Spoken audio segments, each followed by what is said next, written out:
Hi degree prelims നിങ്ങൾക്കറിയാം May മാസത്തിന് മുതൽ അങ്ങോട്ടേക്ക് എപ്പോൾ വേണമെങ്കിൽ പ്രതീക്ഷിക്കാം. മെയ് ജൂൺ ജൂലൈ അങ്ങനെയാണ് പറഞ്ഞിരിക്കുന്നത്.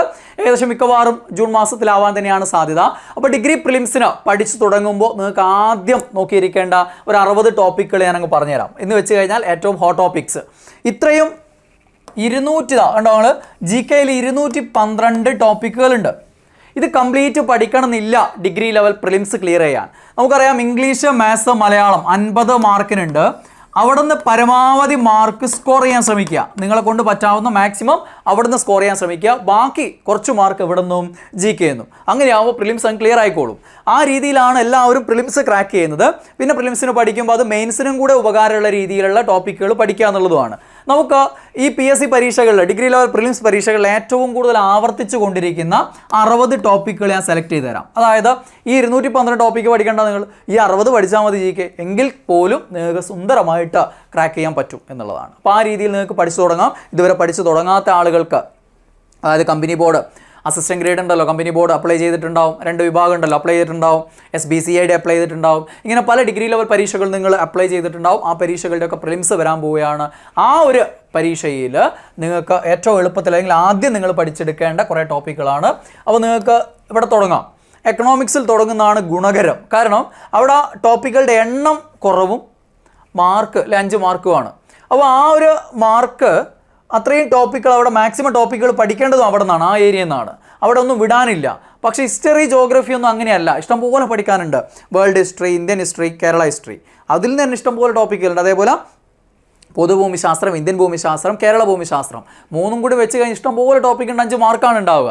അപ്പോൾ നമ്മൾ ആ ഒരു സെലക്ഷൻ നടത്തുമ്പോൾ ഏറ്റവും കൂടുതൽ ആവർത്തിച്ചതും പിന്നെ ഏറ്റവും കൂടുതൽ എളുപ്പത്തിൽ മാർക്ക് സ്കോർ ചെയ്യാൻ പറ്റുന്നതായിട്ടുള്ള ഏരിയകൾ നോക്കുക എന്നുള്ളതാണ്.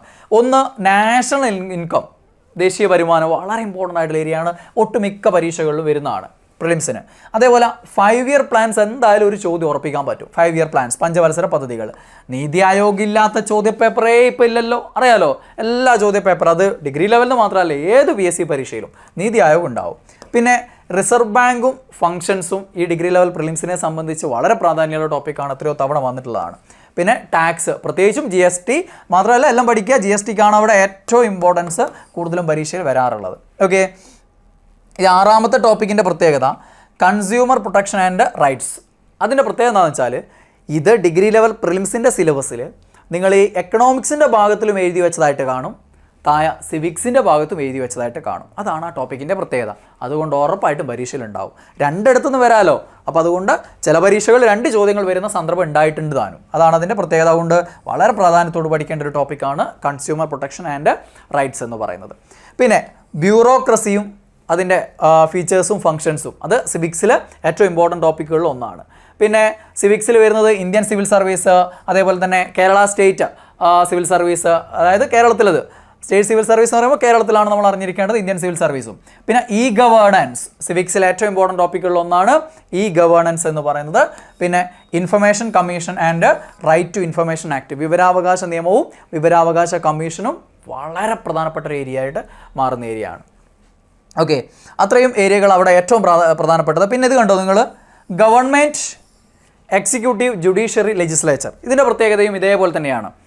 സിവിക്സിൻ്റെ ഭാഗത്ത് കൊടുത്തിട്ടുണ്ട്. ഓക്കെ, ഭരണഘടനയുടെ ഭാഗത്ത് പ്രിലിംസിൽ ഇത് കൊടുത്തിട്ടില്ല. മെയിൻസിൽ ഭരണഘടനയുടെ ഭാഗത്താണ് ഈ ഒരു ഏരിയ കിടക്കുന്നത്. ഓക്കെ, അപ്പം ഭരണഘടനയുടെ സിലബസിൽ പ്രിലിംസിൻ്റെ സിലബസിൽ കൊടുത്തില്ല എങ്കിലും പ്രിലിംസിൽ ഭരണഘടനയുടെ ഏരിയ ഉണ്ടല്ലോ, ആ ചോദ്യത്തിൻ്റെ ഏരിയകൾ, അവിടെ നിന്ന് വരുന്ന 5 മാർക്കിൻ്റെ കൂട്ടത്തിലും ചിലപ്പോൾ അവിടെ ചോദ്യം കാണാറുണ്ട്.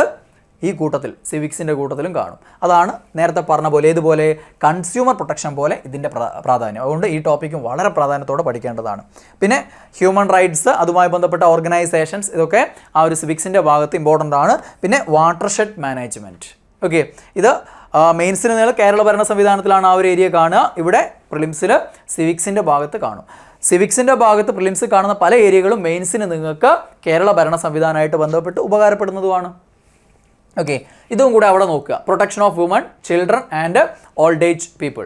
ഇതിൽ പ്രത്യേകിച്ചും വനിതകളും കുട്ടികളും ഇതുമായിട്ട് ബന്ധപ്പെട്ട് പോക്സോ, ഇതൊക്കെയാണ് കൂടുതലും ഇവിടുന്ന് പരീക്ഷയിൽ വരിക.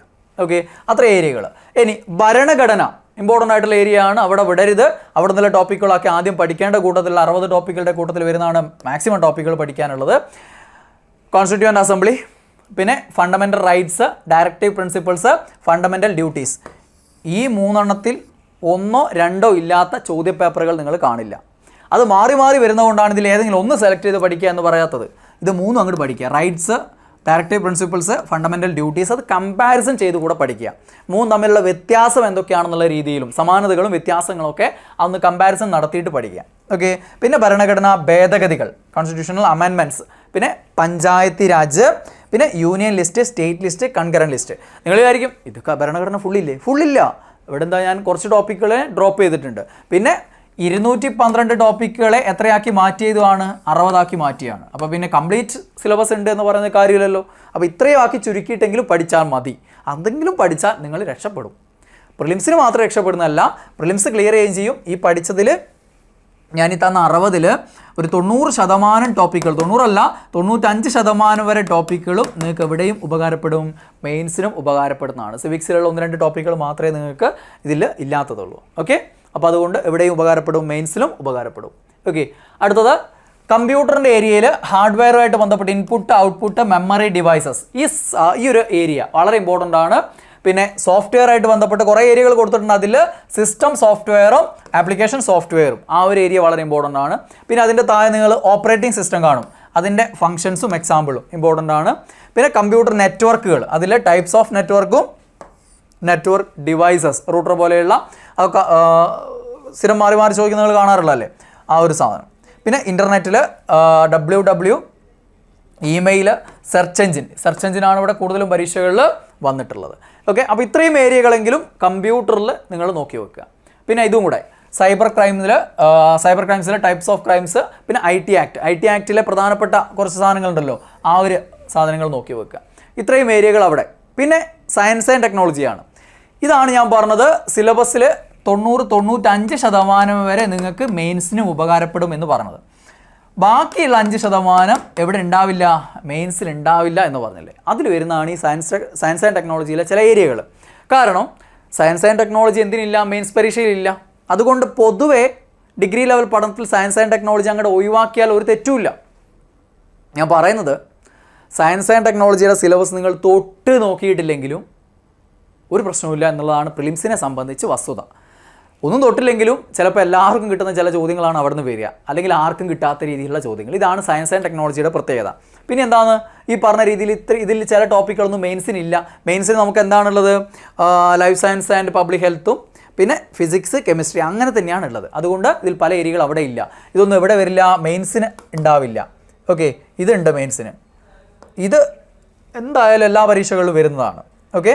ഇതും ആവശ്യമാണ്, ഇതാവശ്യമാണ്. ഇതിൽ ഈ ടോപ്പിക്ക് മാത്രം എന്തെവിടെ ഉണ്ടാവില്ല?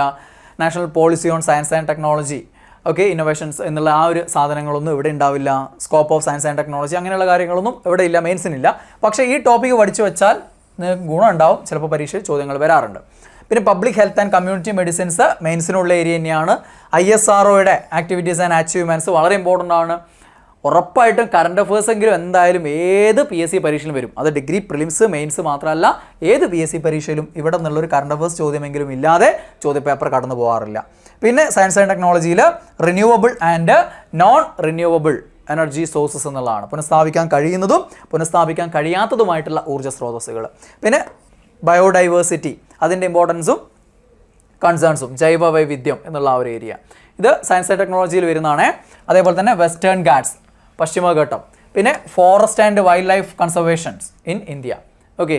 ഇന്ത്യയിലെ forest and wild life conservation എന്നുള്ള ടോപ്പിക്ക്. പിന്നെ എൻവയോൺമെൻറ്റൽ ഹസാർഡ്സ്, അതിൽ തന്നെ ഏറ്റവും പ്രധാനപ്പെട്ടതാണ് ഇത് ഗ്ലോബൽ വാർമിംഗ്. ഇതെന്തായാലും പരീക്ഷയിൽ ഇമ്പോർട്ടൻ്റ് ആയിട്ട് പഠിക്കേണ്ട ഏരിയ ആണ്. സയൻസ് ആൻഡ് ടെക്നോളജിയിൽ ഉറപ്പായിട്ടും ഒരു ചോദ്യം വരുന്ന ഒരു ഏരിയ ആണ് ഗ്ലോബൽ വാർമിംഗ്. അത് ഇതിൽ എൻവയോൺമെൻറ്റൽ ഹസാർഡ്സിൽ ഒരു 90% പരീക്ഷയിൽ വരാറുള്ളത് ഗ്ലോബൽ വാർമിംഗ് ആണ്. മറ്റുള്ള പരിസ്ഥിതി പ്രശ്നങ്ങളൊക്കെ നോക്കി വെക്കുക, എങ്കിലും ഇതാണ് ഏറ്റവും ഇമ്പോർട്ടൻ്റ് അവിടെ. പിന്നെ development in biotechnology, green technology and nano technology, ആ സയൻസ് ആൻഡ് ടെക്നോളജിയുടെ വലിയ സിലബസ് ആണ്. അത് ഒന്നുകിൽ കംപ്ലീറ്റ് അങ്ങോട്ട് വിട്ടിട്ട് ഞാൻ പറഞ്ഞ പോലെ നേരത്തെ ഉള്ള മറ്റുള്ള ഏരിയകൾ, അതായത് കോറായിട്ടുള്ള മെയിൻസിനും കൂടെയുള്ള ഏരിയകൾ മാത്രം നോക്കുക. അതല്ല എങ്കിൽ ഞാൻ ഈ പറഞ്ഞു തന്നിട്ടുള്ള ഈ ഏരിയകൾ മാത്രം പഠിക്കുക. ഓക്കെ. ദെൻ കല, കായികം, സാഹിത്യം, സംസ്കാരം, വലിയ ഏരിയ ആണല്ലോ, വിശദമായി കൊടുത്തിരിക്കുന്ന ഏരിയ ആണ്. അത് കംപ്ലീറ്റ് പഠിക്കാൻ നിന്ന് കഴിഞ്ഞാൽ ആ ഒരു സിലബസ് ഏരിയ തീർക്കാൻ തന്നെ നിങ്ങൾക്ക് മാസങ്ങൾ വേണ്ടി വരും. അപ്പോൾ അതിൽ നിന്ന് നിങ്ങൾക്ക് ഉറപ്പായിട്ട് ചോദ്യങ്ങൾ വരാൻ സാധ്യതയുള്ള ഓരോ ഏരിയകൾ മാത്രമാണ് ഞാനിവിടെ എടുത്തിട്ടുള്ളത്. അത്തരം ഏരിയകൾ മാത്രം നോക്കുക. കലാമേഖലയായിട്ട് ബന്ധപ്പെട്ട് പ്രശസ്തമായിട്ടുള്ള സ്ഥാപനങ്ങൾ, സാംസ്കാരിക സ്ഥാപനങ്ങൾ, അതേപോലെ വ്യക്തികൾ, കലാമേഖലയായിട്ട് ബന്ധപ്പെട്ടുള്ള സാംസ്കാരിക മേഖലയായിട്ട് ബന്ധപ്പെട്ടുള്ള സ്ഥാപനങ്ങളും വ്യക്തികളും, പിന്നെ കായിക മേഖലയായിട്ട് ബന്ധപ്പെട്ട് പ്രധാനപ്പെട്ട അവാർഡുകൾ അത് ലഭിച്ച ആളുകൾ, അതേപോലെ പ്രധാന ട്രോഫികൾ, അത് ഏത് മത്സര ഇനവുമായി ബന്ധപ്പെട്ടിരിക്കുന്നു, അങ്ങനെയുള്ള കാര്യങ്ങൾ. പിന്നെ കളികളുമായിട്ട് ബന്ധപ്പെട്ടുള്ള പദങ്ങൾ. ഇതൊരു പക്ഷേ സ്പോർട്സുമായിട്ട് ബന്ധമില്ലാത്തവരെ സംബന്ധിച്ച് പഠിച്ചെടുക്കാൻ നല്ല ബുദ്ധിമുട്ടായിരിക്കും. അങ്ങനെയാണ് ഡ്രോപ്പ് ചെയ്തോളുക. 60 പഠിക്കണമെന്നില്ല. ഇതിൽ തന്നെ ഞാൻ ഈ പറഞ്ഞ 60-ൽ തന്നെ ഒരു 10-45 ടോപ്പിക്ക് പഠിച്ചാൽ പോലും ഇംഗ്ലീഷ്, മാത്സ്, മലയാളം അത്യാവശ്യം നന്നായിട്ട് മാർക്ക് സ്കോർ ചെയ്യാൻ നിങ്ങൾക്ക് പറ്റുമെങ്കിൽ നിങ്ങൾക്ക് ക്രാക്ക് ചെയ്യാൻ പറ്റും. കാരണം ഇതിൽ 40 ടോപ്പിക്ക് പഠിച്ചാൽ തന്നെ, ഞാൻ ഈ പറയുന്നതിൽ ഒരു 40 ടോപ്പിക്ക് പഠിച്ചാൽ തന്നെ നിങ്ങൾക്ക് അവിടെ നിന്ന് ഒരു 20, 25, 30 മാർക്ക് വരെ കിട്ടും. അവിടെ ഇംഗ്ലീഷ്, മാത്സ്, മലയാളം 50 മാർക്കിൽ ഒരു 35-ന് മുകളിൽ പിടിക്കുകയാണെങ്കിൽ ഇവിടെ നിന്ന് ഒരു 20, 25, 30 കിട്ടുകയാണെങ്കിൽ നിങ്ങൾ ഒന്നും ചിന്തിക്കേണ്ട പിന്നെ പ്രിലിംസ് കഴിഞ്ഞാൽ പിന്നെ. കാരണം ഈ 45, 50-നൊക്കെ ഇടയിലാവുന്ന ആരാണ് പാസ്സാവോ ഇല്ലയോ, ക്ലിയർ ആവോ ഇല്ലയോ എന്നുള്ളൊരു ടെൻഷൻ വരിക അല്ലേ. ഒരു 55, 60-ന് മുകളിലോട്ട് പോയി കഴിഞ്ഞാൽ പിന്നെ ഒന്നും ചിന്തിക്കേണ്ട ആവശ്യം വരില്ല. ഓക്കെ. പിന്നെ സ്പോർട്സുമായിട്ട് ബന്ധപ്പെട്ട് ഒളിമ്പിക്സിൽ ഇന്ത്യയുടെ നേട്ടങ്ങൾ, അവിടെ ഒളിമ്പിക്സ്, പാരാലിമ്പിക്സ് ഇഷ്ടംപോലെ ഏരിയകൾ പഠിക്കാനുണ്ട്. അതിൽ ഒളിമ്പിക്സിൽ ഇന്ത്യയുടെ നേട്ടങ്ങളൊന്ന് നോക്കി വെക്കുക. പിന്നെ ദേശീയ ഗെയിംസ് നോക്കുക. അത്രയും കായിക മേഖല. പിന്നെ സാഹിത്യ മേഖലയായിട്ട് ബന്ധപ്പെട്ട് സാഹിത്യ പ്രസ്ഥാനങ്ങളിലെ ആദ്യ കൃതികളും അതിൻ്റെ കർത്താക്കളും, അതേപോലെ പ്രധാന കൃതികൾ, അതിൻ്റെ രചയിതാക്കൾ, അങ്ങനെയുള്ള കാര്യങ്ങൾ. പിന്നെ തൂലികാനാമങ്ങളും അപരനാമങ്ങളും എളുപ്പത്തിൽ തീർക്കാവുന്നൊരു ടോപ്പിക്കാണ് അല്ലേ. ഇതുപോലെയല്ല, പ്രധാന കൃതികൾ എന്ന് പറയുമ്പോൾ ഇഷ്ടംപോലെ പഠിക്കണ്ടേ ഓരോരുത്തരുടെയും പ്രധാന കൃതികൾ. പക്ഷേ തൂലികാനാമങ്ങളും അപരനാമങ്ങളും പഠിച്ച് നിർക്കാൻ പറ്റുന്നതാണ് മിക്കവാറും പരീക്ഷകൾ വരാറുണ്ട്. പിന്നെ ജ്ഞാനപീഠം നേടിയ മലയാളികൾ, അത് വളരെ ഇമ്പോർട്ടൻ്റ് ആയിട്ടുള്ള ടോപ്പിക്കാണ്, ജ്ഞാനപീഠം നേടിയ മലയാളികൾ എന്നുള്ളത്. പിന്നെ പ്രശസ്തമായിട്ടുള്ള വരികളും അതിൻ്റെ എഴുത്തുകാരും, ഇതും സാഹിത്യ പ്രസ്ഥാനത്തിലെ പ്രശസ്ത കൃതികളും. ഇത് വിശാലമായിട്ടുള്ള ഏരിയയാണ് ഇത് രണ്ടും. പക്ഷേ സ്ഥിരം പരീക്ഷയിൽ ചോദിച്ചു കൊണ്ടിരിക്കുന്ന കുറേ കാര്യങ്ങളുണ്ട്. പിന്നെ ആനുകാലിക പ്രസക്തിയുള്ള ചോദ്യങ്ങളാണ് ഇവിടുന്ന് മിക്കവാറും വരാറുള്ളത്. അത്തരം വരികളാണ്, അടുത്ത കാലത്തുള്ള ചില കൃതികളൊക്കെയാണ്. പക്ഷേ ഭയങ്കര ഡിഫിക്കൽട്ടി ലെവലുള്ള ചോദ്യങ്ങളാണ് ചില പരീക്ഷകളിൽ അവിടെ വരിക. ഓക്കെ. ഇനി ചരിത്രമായിട്ട് ബന്ധപ്പെട്ട് ഭൂമിശാസ്ത്രമായിട്ട് ബന്ധപ്പെട്ടുള്ള ടോപ്പിക്കുകളാണ്. അതിൽ arrival and contributions of European in Kerala, അതിൽ പ്രത്യേകിച്ചും പോർച്ചുഗീസുകാരും ഡച്ചുകാരുമാണ് ഏറ്റവും ഇമ്പോർട്ടൻറ്റ്. അവരെക്കുറിച്ചാണ് കൂടുതലും പരീക്ഷയിൽ വരാറുള്ളത്. പിന്നെ നാഷണൽ മൂവ്മെൻറ്റ്സ് ഇൻ കേരള, കേരളത്തിലെ ദേശീയ പ്രസ്ഥാനം, ഇന്ത്യയുടെ ദേശീയ പ്രസ്ഥാനമായിട്ട് ബന്ധപ്പെട്ട് കേരളത്തിൽ നടന്ന മുന്നേറ്റങ്ങളാണ്. പിന്നെ യുണൈറ്റഡ് കേരള മൂവ്മെൻറ്റ്, ഐക്യ കേരള പ്രസ്ഥാനം. ഇത്രയും കേരളത്തിൻ്റെ ചരിത്രമായിട്ട് ബന്ധപ്പെട്ട് 3 ടോപ്പിക്കുകൾ സെലക്ട് ചെയ്തിട്ടുള്ളൂ. അവിടെ 8-10 ടോപ്പിക്കുകളുണ്ട്, അതിൽ 3 ടോപ്പിക്കുകളാണ്. പിന്നെ ഇന്ത്യൻ സ്വാതന്ത്ര്യ സമരമായിട്ട് ബന്ധപ്പെട്ട് ഫസ്റ്റ് വാർ ഓഫ് ഇൻഡിപെൻഡൻസ്, ഇന്ത്യയുടെ 1ാം സ്വാതന്ത്ര്യ സമരം. പിന്നെ സോഷ്യൽ റിഫോം മൂവ്മെൻറ്റ്സ്, ഇന്ത്യയിലെ സോഷ്യൽ റിഫോം മൂവ്മെൻറ്റ്സ്, അത് പ്രത്യേകിച്ചും സ്വാതന്ത്ര്യ സമരമായിട്ടൊക്കെ ബന്ധപ്പെട്ട് പഠിക്കുന്നതാണ് ആ കാര്യങ്ങൾ. പിന്നെ ഇൻഡിപെൻഡൻറ്റ് മൂവ്മെൻറ്റ് ആൻഡ് ഗാന്ധിജി, വളരെ ഇമ്പോർട്ടൻ്റ് ടോപ്പിക്കാണ്. ഇന്ത്യ ചരിത്രത്തിൽ ഒട്ടുമിക്ക പരീക്ഷകളിലും ചോദ്യം വരുന്നൊരു ഏരിയയാണ് ഗാന്ധിജിയുടെ സ്വാതന്ത്ര്യ സമരമായിട്ട് ബന്ധപ്പെട്ടുള്ള സംഭാവനകൾ. പിന്നെ സ്വാതന്ത്ര്യാനന്തര ഇന്ത്യയുമായിട്ട് ബന്ധപ്പെട്ട സ്റ്റേറ്റ് റീഓർഗനൈസേഷൻ എന്നുള്ള ആ ഒരു ടോപ്പിക്ക്. ഇത്രയും ഇന്ത്യ ചരിത്രത്തിൽ ഞാൻ ഇത്രയും 4 ടോപ്പിക്കുകൾ മാത്രമേ തന്നിട്ടുള്ളൂ. ഈ 4 ടോപ്പിക്ക് പഠിച്ചാൽ അവിടെ നിന്ന് മിക്കവാറും നിങ്ങൾക്ക് ചോദ്യങ്ങൾ എന്തെങ്കിലും കിട്ടും. പിന്നെ അമേരിക്കൻ വാർ ഓഫ് ഇൻഡിപെൻഡൻസ്, ലോക ചരിത്രമായിട്ട് ബന്ധപ്പെട്ട് അമേരിക്കൻ വാർ ഓഫ് ഇൻഡിപെൻഡൻസ് എന്നുള്ള ടോപ്പിക്ക്. പിന്നെ ഭൂമിശാസ്ത്രം മൊത്തത്തിൽ, പൊതുഭൂമിശാസ്ത്രം, ഇന്ത്യൻ ഭൂമിശാസ്ത്രം, കേരള ഭൂമിശാസ്ത്രം എല്ലാം കൂടെ ഒരു 10-25 ടോപ്പിക് ഉണ്ട്. അതിൽ 4 ടോപ്പിക്കുകളെ ഞാൻ തന്നിട്ടുള്ളൂ. ഈ ടോപ്പിക്കുകൾ പഠിച്ചാൽ തന്നെയും കുറച്ച് മാർക്ക് നിങ്ങൾക്ക്, 5 മാർക്കേ ഉള്ളൂ ജോഗ്രഫി അല്ലേ. ഈ 5-ൽ 2-3 മാർക്ക് സ്കോർ ചെയ്യാൻ പറ്റും. 25 ടോപ്പിക്ക് പഠിച്ചിട്ട് 5 മാർക്ക് ഉറപ്പിക്കുന്നതിനേക്കാളും എത്രയോ എളുപ്പമല്ലേ 4 ടോപ്പിക്ക് പഠിച്ചിട്ട് 2-3 മാർക്ക് ഉറപ്പിക്കുന്നത്. അപ്പോൾ അത് ഭൂമിയുടെ ഘടനയും അന്തരീക്ഷത്തിൻ്റെ ഘടനയും ഉറപ്പായിട്ടും വരാവുന്ന ടോപ്പിക്കുകളാണ്. പിന്നെ പ്രഷർ ബെൽറ്റ് ആൻഡ് വിൻസ്, പിന്നെ ഫിസിയോഗ്രാഫിക് ഡിവിഷൻ ഓഫ് ഇന്ത്യ. ഇത് ഒരു പ്രത്യേകതയുണ്ട്. അത് ഒന്നുകിൽ ഉത്തരപർവ്വത മേഖല, അല്ലെങ്കിൽ ഉത്തരമഹാസമതലം, അല്ലെങ്കിൽ ഉപദ്വീപീയ ഇന്ത്യ, തീരസമതലം, ഇത് മാറി മാറി ഇങ്ങനെ ചോദിക്കാറുണ്ട്. ആ കൂട്ടത്തിൽ ഏറ്റവും കൂടുതൽ തവണ ചോദിച്ചിട്ടുള്ളത് ഉത്തരപർവ്വത മേഖലയെക്കുറിച്ചാണ് ചോദ്യങ്ങൾ കൂടുതലായിട്ട് വന്നിട്ടുള്ളത്. അത് നന്നായിട്ട് ഫുൾ അങ്ങ് പഠിക്കുക. ഇത് പഠിച്ചാൽ തന്നെ ഇന്ത്യൻ ഭൂമിശാസ്ത്രമായിട്ട് ബന്ധപ്പെട്ടുള്ള ഒരു ചോദ്യം എന്തായാലും ഉറപ്പിക്കാൻ പറ്റും. അത് ചിലപ്പോൾ 2 ചോദ്യം വരെ കിട്ടിയെന്നും വരാം. അതാണ് അതിൻ്റെ പ്രത്യേകത. പിന്നെ അഗ്രികൾച്ചർ, കാർഷിക മേഖല, ഇന്ത്യയുടെയും കേരളത്തിൻ്റെയും കാർഷിക മേഖലയും. അപ്പോൾ 60 ടോപ്പിക്കുകളായി. 212 ടോപ്പിക്കുകളുള്ള ഡിഗ്രി ലെവൽ പ്രിലിംസിൻ്റെ സിലബസിനെ ഞാൻ നിങ്ങൾക്ക് 60 ചുരുക്കി തന്നിട്ടുണ്ട്. ഈ 60 പഠിക്കാൻ നിങ്ങൾ മടി കാണിച്ചു കഴിഞ്ഞാൽ അല്ലേ, ഇത്രയും സമയം നിങ്ങളെ മുന്നിൽ കിടക്കുകയാണ്. ഫെബ്രുവരി കഴിഞ്ഞുകൊണ്ടിരിക്കുകയാണ്. മാർച്ച്, ഏപ്രിൽ, മെയ് മുതൽ അങ്ങോട്ട് നമുക്ക് പരീക്ഷ പ്രതീക്ഷിക്കാം. ടെൻറ്റേറ്റീവ് കലണ്ടറിൽ മെയ്, ജൂൺ, ജൂലൈ അങ്ങനെയാണ് കൊടുത്തിരിക്കുന്നത്. മിക്കവാറും ജൂൺ തന്നെയാണ് ഉണ്ടാവുക.